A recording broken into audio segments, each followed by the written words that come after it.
성경 말씀 사사기 6장 1절로 6절 말씀을 봉독하겠습니다. 이스라엘 자손이 또 여호와의 목전에 악을 행하였으므로 여호와께서 7년 동안 그들을 미디안의 손에 붙이시니 미디안의 손이 이스라엘을 이긴지라. 이스라엘 자손이 미디안을 인하여 산에서 구멍과 굴과 산성을 자기를 위하여 만들었으며 이스라엘이 파종한 때면 미디안 사람, 아말렉 사람, 동방 사람이 치러 올라와서 진을 치고 가사에 이르도록 토지 소산을 멸하여 이스라엘 가운데 식물을 남겨두지 아니하며 양이나 소나 나귀도 남기지 아니하니 이는 그들이 그 짐승과 장막을 가지고 올라와서 메뚜기 떼같이 들어오니 그 사람과 약대가 무수함이라. 그들이 그 땅에 들어와 멸하려 하니 이스라엘이 미디안을 인하여 미약함이 심한지라. 이에 이스라엘 자손이 여호와께 부르짖었더라. 오늘 제가 사사 기드온에 대해서 말씀을 드려야 되는데, 이 기드온이 300용사로 이렇게 미디안을 이긴 말씀 너무나 많이 들었죠, 그죠? 근데 오늘 저는 이긴 것보다가 왜 하나님께서 우상 숭배를 그토록 싫어하시는가, 여기에 중점을 두고 한번 생각해 보고자 합니다. 이스라엘 백성들이 이제 미디안과 싸우게 되는데, 미디안 족속의 기원은 어디에 있는가? 창세기 25장 1절에 보니까 아브라함이 구처를 취하였으니 그 이름은 그두라라. 그가 시므랑과 욕산과 무당과 누구와 미디안과 이스박과 수아를 낳았고 했어요. 아브라함의 정실 부인이 누구죠? 사라에게서 누가 낳았어요? 이삭이 낳았어요, 그죠? 자, 지금 이스라엘 민족은 이삭의 후손이에요. 그리고 이스라엘을 치러 온 미디안의 조상은 누구라고요? 아브라함이지, 그죠? 아브라함. 그러면 이 집안 싸움 하는 겁니다. 그죠? 예. 제가 이렇게 대충 계산을 해보니까 11대 손. 11대 손은 좀 뭡니까? 남입니까? 사돈의 8촌까지 따지면 남도 아닌 것 같아요, 그죠? 참. 이 라합의 남편 살몬이 9대고 다윗이 13대, 이렇게 보면 참 어떻게 보면 굉장히 가까운 그런 사이인데, 이들이 이제 미디안과 싸우게 된 이유가 바알을 섬기게 된 거잖아요, 그죠? 바알의 사전적 의미를 이렇게 찾아봤더니 단어 자체의 뜻은 주인을 의미한다. 가나안에서 섬기던 바람과 풍요의 신의 이름이다. 바알은 특히 농경지에 풍요를 주는 신이라고 생각되었기 때문에 풍요와 관련된 현상들을 주관하는 신으로 인식되었다. 그래서 바알은 바람을 불어서 구름을 운반하고 구름을 산에 걸리게 하여 물이 되게 하며 때에 천둥과 번개를 쳐서 농경지에 비가 내리게 한다고 여겨졌다. 그 빗물이 땅속으로 들어갔다가 산과 농경지 사이에 지표를 뚫고 나오는 샘물 또는 우물도 바알이 주관한다고 보았다. 한마디로 바알은 산에 사는 신으로서 바람과 구름과 천둥, 번개와 비와 샘물을 주관하여 풍요를 가져다 주는 신으로 인식되었다. 바알은 이러한 전기를 주관하는 신이기 때문에 때로는 하늘의 신이라고 생각되었다. 이렇게 바알에 대해서 얘기해요. 여호와를 모르는 사람들은 농사 짓기 위해서 절대적으로 필요한 신인 것 같지, 그죠? 예. 여호와를 믿는 사람들은 어때요? 이 모든 전기를 누가 주관한다고 알고 있어요? 여호와께서. 여호와 하나님께서 다 주관하고 있다는 걸 알고 있잖아요, 그죠? 그런 이스라엘이 하나님의 많은 기적과 능력을 이렇게 목격하고 전에 들었어요, 못 들었어요? 전에 들었죠. 다 들었어요, 그죠? 출애굽했던 역사도 너무너무 잘 알고 하나님께서 지금 기도원 이전에 여러 사사들이 있었잖아요, 그죠? 에봇이라든가 뭐 드보라 뭐 이런 사사가 어떻게 그들이 이방신을 섬겼을 때 구했는지 가까이에서는 또 그것도 다 들어서 알고 있잖아요. 그런데 또 바알을 섬기게 된다는 사실입니다. 여기 보니까 바알을 섬기는 데는 별 문제가 없는 것 같아요, 그죠? 뭐 참 농사를 위해서 좀 잘 살아보려고 이렇게 했던 건데 이 모든 죄는 점진적으로 깊어집니다. 이렇게 제가 생각을 해봤어요. 이스라엘 백성들이 건기와 우기를 지나며 파종하고 수확하는 일에 있어서 비는 절대적인 요소입니다. 파종기에 비가 조금만 늦게 와도 수확철에 조금만 가물어도 농사를 망치게 됩니다. 이럴 때 하나님께 구하고 주실 것을 믿으면 그리고 조금 부족할지라도 주신 것에 만족하고 살아간다면 참으로 복일 텐데 아멘. 더 많이 더 부하게 되고자 하는 욕망이 결국 천둥과 비의 신을 찾는 낭패를 부르고 맙니다. 아멘. 바알을 찾으니 그 안에 아스라가 바알을 돕기에 따라옵니다. 알고 보면 고난은 하나님께서 주신 축복입니다. 기도를 통해 하나님과 교제하며 가까이 하고 더욱 의지하게 되니 복입니다. 자, 우리가 농사 짓는 사람들이 이런 고충을 다 겪고 살아가죠, 그죠? 예. 파종을 해야 되는데 모를 심어야 되는데 딱 6월달 되면은 가뭄이 들어요, 그죠? 그래서 보리 수확에 지장이 있고 모내기에 지장이 있어요, 그죠? 농사를 지어본 분들은 다 잘 알아요. 저는 어떤 해 아주 가물어가지고 골짜기 천수답에 모를 못 내가지고 7월달에 모를 냈어요. 내고 조금 있으니까 이삭이 올라오더라고요. 안 되잖아요, 그죠? 근데 이삭이 올라오고 난 뒤에 다시 가지치기를 하면서 벼가 자라요. 그래서 먼저 올라온 이삭은 탁 오그라져 버리고 그 다음에 밑에서 올라온 가지들이 다시 이삭을 맺고 이 추수를 한 적이 있어요. 이렇게 농사 짓는 사람들은 비가 안 오면 애가 타요, 그죠? 예. 그럴지라도 주신 것에 만족하고 이렇게 하나님을 섬긴다면 이것이 참 복인데 아멘. 농사 짓는 사람 제일 골칫덩어리가 뭐예요? 잡초지, 잡초. 예. 매일 뽑아도 올라오고 농작물 보다가 더 잘 자라요, 그죠? 그런데 이 잡초가 농사 짓는 사람들에게 아담이 죄지면서 줬잖아요, 그죠? 이게 복일까요? 저주일까요? 복이에요, 복. 왜 그럴까요? 예? 풀도 되게 이쁜 거 많아. 이쁜 게 많죠. 왜 그러나 하면은 농사를 짓는 사람이 농사가 잘 돼가지고 풍작이 돼서 막 넘쳐나면은 어때요? 일하는데 힘도 안 들고, 응? 기쁘지요. 예. 기쁨을 넘어가지고 타락으로 가요. 하나님 잊어버려.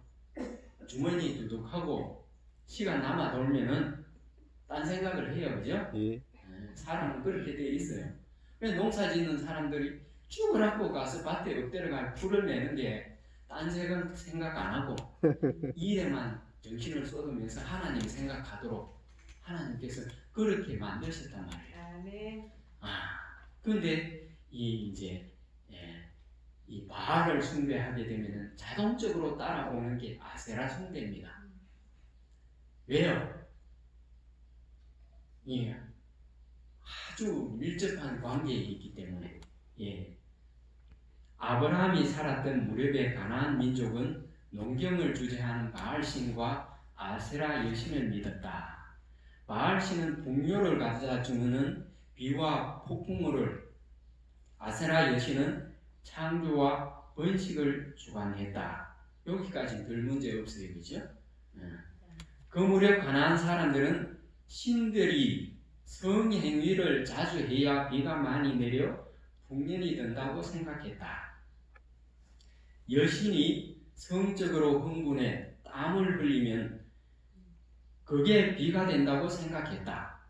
그래서 신전 제례에 참가하는 사람은 여사제와 사통하는 의식을 치루어야 했다.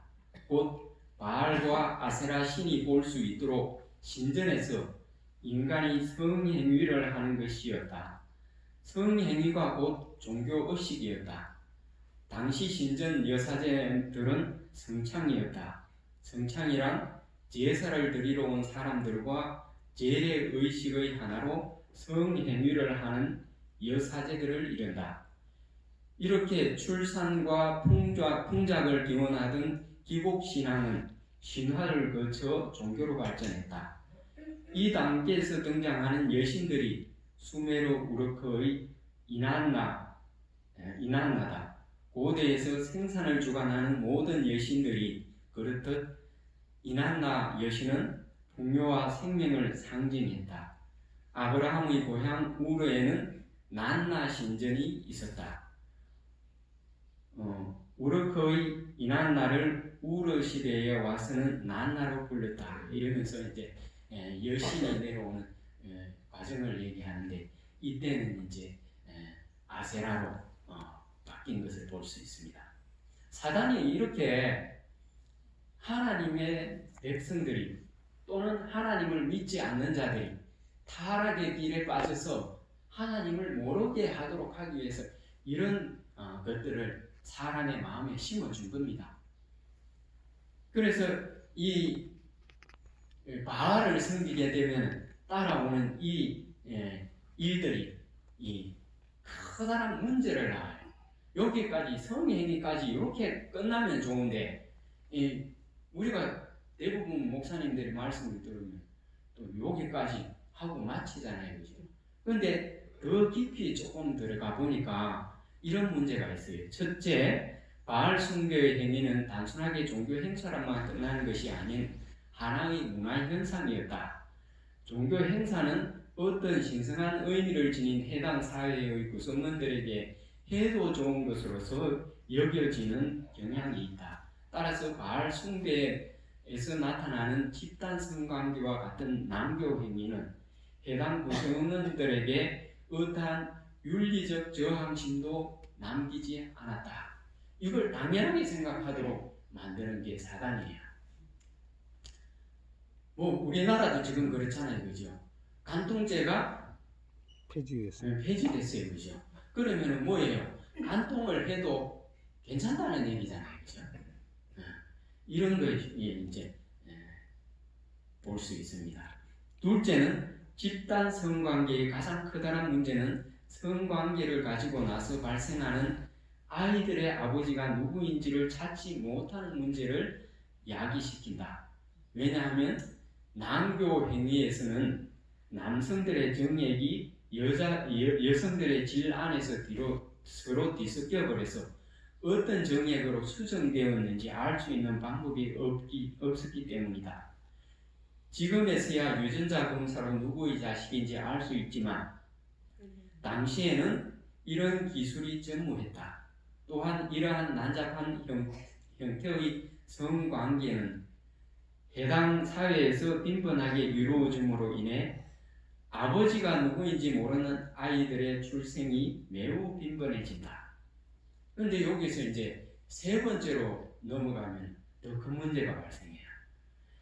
현대 사회에서도 그렇지만 생물학적 부모가 누구인지 파악할 길이 없는 아이들은 대부분 낙태되거나 고아로 버려진다.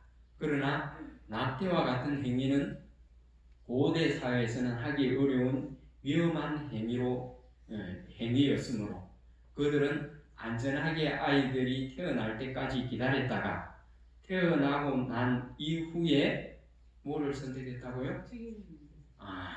죽이는 살인을 선택했다 이 말이에요. 그죠? 다시 말해서 인신공양 형태로 영아 살해가 이루어지는 것이다. 여기서 따라오는 게 이제 몰래 금오스 숭배 요게 따라온다는 사실입니다. 세트로 점진적으로 했잖아요. 그죠? 점진적으로 점점 발전하게 되는 것을 볼 수 있습니다.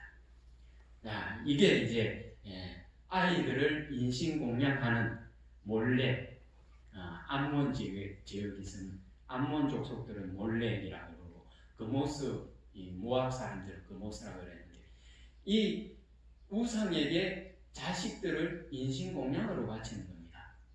이것을 열왕기하 16장 3절에 보면 아하스 왕도 했고 또 21장 6절에 므낫세 왕도 행했습니다. 이런 일이 벌어져요. 지도자들이 이러니까 백성들은 어땠겠어요? 백성들은 더 심했겠죠, 그죠? 지도자들의 역할이 얼마나 중요한지를 이렇게 보여주게 되는데 우리가 지금 사사기를 이렇게 살펴보면서 가장 깊이 생각해야 될 문제들이 뭐예요? 사사를 어떤 사람을 택했어요? 보니까 훌륭한 가문에 훌륭한 제사장들을 택했어요? 예. 아니죠. 아주 어떻게 보면 별 볼 일 없는 사람들을 택한 걸 볼 수 있어요. 그죠? 지도자들이 다 타락했다는 것을 가르쳐 주는 겁니다. 그죠? 참 우리가 집사가 되고 장로가 되고 목사가 되고 했을 때 내 하는 이 하나의 행위가 어떤 영향을 미칠지 이것에 대해서 깊이 생각해 보라는 것이에요. 자, 이스라엘을 향한 하나님의 계획은 어떤 것이었는가? 하나님의 계획은 이스라엘 국가가 하나님의 절대적 우월성을 증명하여 궁극적으로 모든 국가가 히브리인들의 하나님을 찾아 구하게 하는 것이었다. 모든 백성이 하나님의 모든 피조물들이 이스라엘 백성들을 보고 구원에 이르는 복을 얻으라고 이스라엘 백성들을 세웠다 이 말이에요. 그러나 이스라엘 왕들이 변절하여 그 반대의 결과가 나타났다.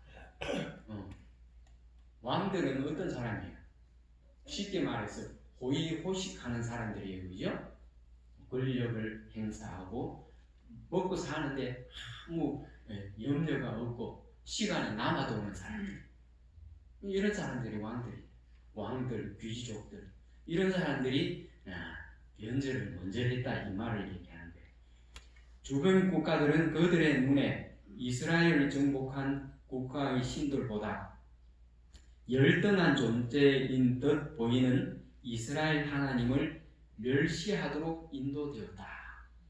하나님만을 바라보고 하나님만 섬겼으면은 이스라엘 백성들을 그 누구도 침범할 수 없고 그들에게 어떤 해악도 행할 수가 없었다 이 말이에요. 하나님이 보호하시기 때문에. 그러므로서 이스라엘 백성들이 하나님 때문에 풍요롭고 행복하게 사는 모습을 보여줄 수 있었다 이 말이에요. 그런데 그러지 못했기 때문에 하나님께서 그들에게 징책의 채찍을 두는데 다른 민족이 와서 그들을 치도록 했단 말이에요. 그러니까 고대 사람들은 이 전쟁을 신들의 전쟁으로 봤어요. 내가 섬기는 신이 강하면 너를 이기고 너가 섬기는 신이 강하면 내가 진다. 이렇게 생각을 했단 말이에요. 그러니까 이스라엘이 섬기는 여호와 하나님이 약했기 때문에 다른 이방 신들이 그를 이겼다. 그래서 그럼으로써 이방 신이 여호와 하나님보다 어떻다? 강하다 이렇게 생각을 했단 말이에요. 그 깊이를 들여다보면 하나님께서 그들을 택해서 이스라엘 백성들을 교훈하기 위해서 징책하도록 했지만은 이방인들이 볼 때는 그 깊은 것을 못 보기 때문에 겉으로 드러난 현상으로서만 판단을 했다 이 말이에요. 자, 이스라엘이 어떤 위치에 있는지 한번 살펴보도록 하겠습니다. 다마스크 여기 나오는데 다메섹 알죠? 다메섹 하면 더 쉽게 이해가 되죠, 그죠? 예. 어떤 것이에요? 사대강. 바울이 예수님을 만났던 곳이죠. 사울이 여기 제주시와 같은 위도에 있어요. 그리고 저 밑에 오늘 나오는 가자지구 여기는 위도가 31도 45분이 되는데 이 일본 가고시마 정도가 돼요. 여기에 날씨가 어떤가 한번 보는 거예요. 자, 이스라엘 백성들을 이제 미디안이 쳐들어와 가지고 거기서 이제 탈취를 하고 양을 먹이고 이러는데 기후가 어떤 곳인가 이런 걸 살펴보는 거예요. 자, 미디안 유목민들이 약탈한 셰펠라 지역이라는 것인데 여기 동그라미가 요 셰펠라 지역이라는 곳이에요. 요게 해발 400m 됩니다. 그리고 해안 평원 여기 나오는데 블레셋과 가나안 족속들이 여기를 차지하고 있었어요.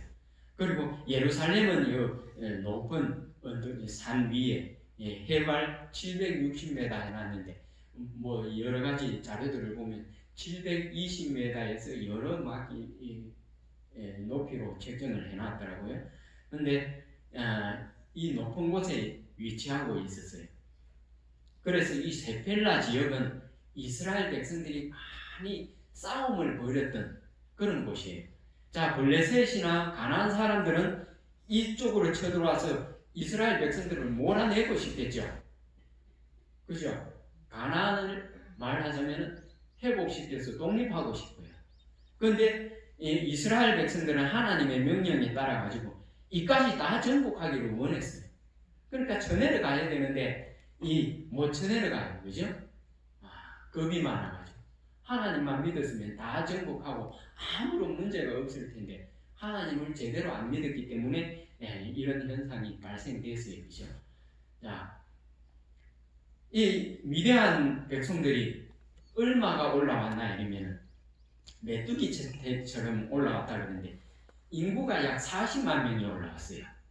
이건 어떻게 추리해 볼 수 있나 이러면 나중에 기드온이 이 미디안 군사들을 죽였는데 12만 명을 죽였다 그랬어요. 자, 12만 명을 죽였으면은 칼든 장정들이에요, 그죠? 그들과 결혼한 아내들이 있겠죠.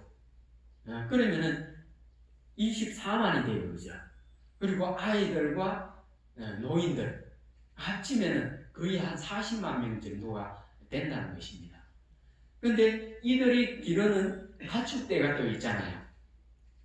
참 오면은 진짜 메뚜기처럼 오는 거예요. 와가지고 이제 이른비가 내리면은 이스라엘 백성들이 파종을 하잖아요. 요게 10월 달이에요. 10월 달에 파종하고 12월부터 2월까지가 우기가 돼요. 3개월 동안 우기가 되고 그 다음에 이제 3, 4월에 늦은 비가 오면서 추수를 하게 되는데 이들이 이 밑에서부터 쫙 올라왔던 것 같아요. 제 생각에 양떼를 먹고 올라오면서 이스라엘 백성들이 키워놓은 곡식들을 무자비하게 자기들 가축들에게 다 먹이는 거예요. 셰펠라 언덕 구렁지대인데 이렇게 보니까 이스라엘 하면은 뭐 사막이고 이렇게 생각하잖아요, 그죠? 근데 아닙니다. 이게 여기 보이는데 조금 붉은 데가 여기가 유다 산지 예루살렘이 있는 곳이에요. 이 산지고 이 밑에 구렁지대 여기에 이제 미디안 족속들이 와가지고 이스라엘 백성들이 키우는 곡식들을 먹이는 거예요. 5월에서 9월이 되면 건조기가 돼가지고 이렇게 메말라 보여요. 그런데 여기에 이제 골리앗이 싸웠던 엘라 골짜기 이게 다 이제 셰펠라 지역에 있는 겁니다. 소래 골짜기 하면 누가 생각나요? 삼손과 드릴라. 참 삼손이 활동했던 그런 곳이 소래거든. 이 가축을 기르기에 참 좋은 곳인 것 같아요, 그죠? 자, 이게 이제 1월 날씨를 살펴보기 위해서 이 장면을 넣은 거예요. 이 이스라엘 그 가사 그쪽에 1월 날씨에 대한 풍경을 제가 구할 수가 없어가지고 같은 위도상에 있는 일본 가고시마 날씨를 이렇게 살펴봤어요. 1월인데 골프장에 잔디가 파래요. 그래서 우리나라 사람들이 겨울에 골프하러 이곳으로 많이 가는 것 같아요. 1월 달인데 농사를 짓고 있어요. 밭이 푸르잖아요, 그죠? 유채꽃이 피어요. 우리나라 제주도에 유채꽃이 언제 피나요?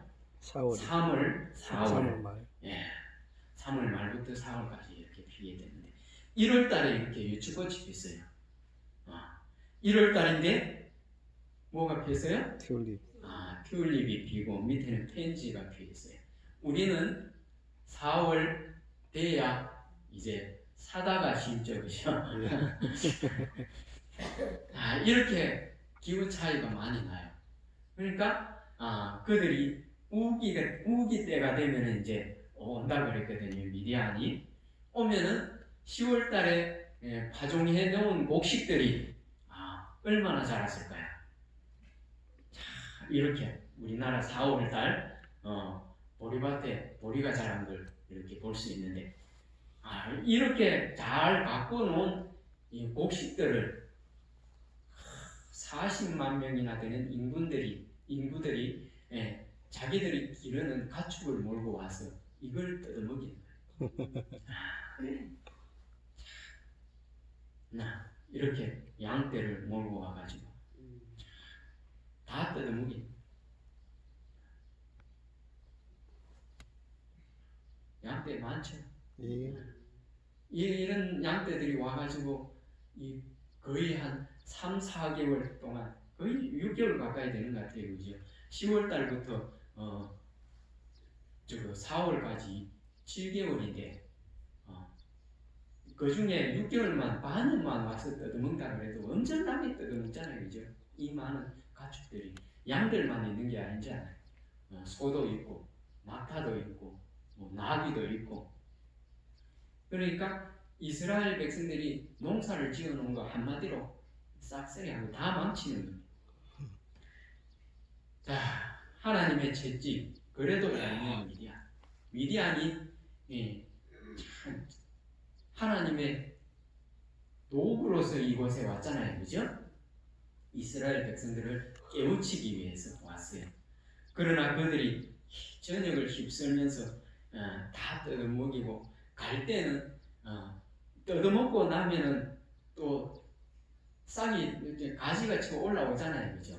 이 다시 이제 곡식이 맺히게 되는데 그것마저 싹 뺏어가고 이스라엘 백성들이 미처 감추지 못한 가축들을 또 뺏어갔어요. 그런데 이 뺏어가면서도 집들은 그냥 가만 놔뒀어요.